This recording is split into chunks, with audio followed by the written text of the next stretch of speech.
আসসালামু আলাইকুম রহমতুল্লাহ। আমি লিজা আক্তার আমাদের ইউটিউব চ্যানেল থেকে জানাচ্ছি আপনাদের সবাইকে স্বাগতম। আজকের ভিডিওতে আমি আলোচনা করব বনজুই গাছের গুণাগুণ নিয়ে। বনজুই গাছ আমাদের কি কি রোগের সমস্যা সমাধান করতে সাহায্য করে। বন এই ফুলটিকে বিভিন্ন নামে ডাকা হয়। বনজুই, বাট, ঘেটু ইত্যাদি নামে বাংলার বিভিন্ন অঞ্চলে পরিচিত। এই ভেষজ উদ্ভিদটি বিভিন্ন ঝোপঝাড়ে দেখা যায়। এর অনেক ঔষধি গুণাগুণ রয়েছে। বনজুই গাছের পাতা, ফুল, মূল ঔষধি গুণের জন্য পরিচিত। এটি ম্যালেরিয়া রোগ ও কৃমি এবং পোকামাকড়ের কামড়ে অনেক উপকারিতা রয়েছে। এর কচি পাতার রস টনিক হিসাবে কাজ করে, যা কৃমিনাশক, জ্বর নিরাময়, উপশমকারী হিসেবে ব্যবহৃত হয়।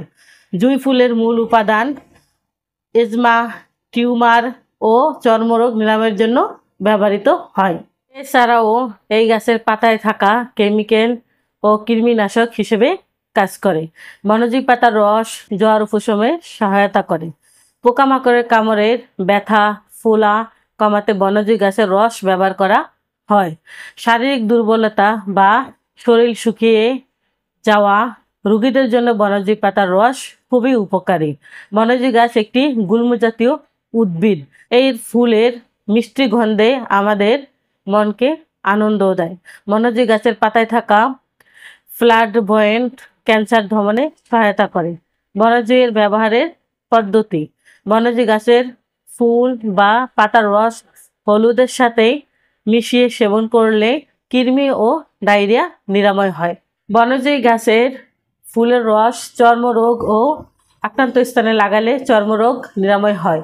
এছাড়াও বনজুই গাছ একটি ভেষজ উদ্ভিদ, তাই এর ব্যবহারের আগে অবশ্যই একজন অভিজ্ঞ আয়ুর্বেদ চিকিৎসকের পরামর্শ নেওয়া উচিত। তাই যে কোনো রোগের জন্য আয়ুর্বেদ চিকিৎসা নেওয়ার জন্য আমাদের সাথে যোগাযোগ করতে পারেন। স্ক্রিনে আমাদের ফোন নাম্বার দেওয়া আছে। আমাদের ঠিকানা হলো কাউন্দিয়া বাজার, দিয়াবাড়ি ঘাট, ঢাকা মিরপুর 1। এত সময় আমাদের সাথে থাকার জন্য আপনাদের সবাইকে অসংখ্য ধন্যবাদ। আজ এই পর্যন্তই, দেখা হবে পরবর্তীতে নতুন কোনো ভিডিও নিয়ে। ততক্ষণ পর্যন্ত সবাই ভালো থাকুন, সুস্থ থাকুন। আসসালামু আলাইকুম রহমতুল্লাহ। আল্লাহ হাফেজ।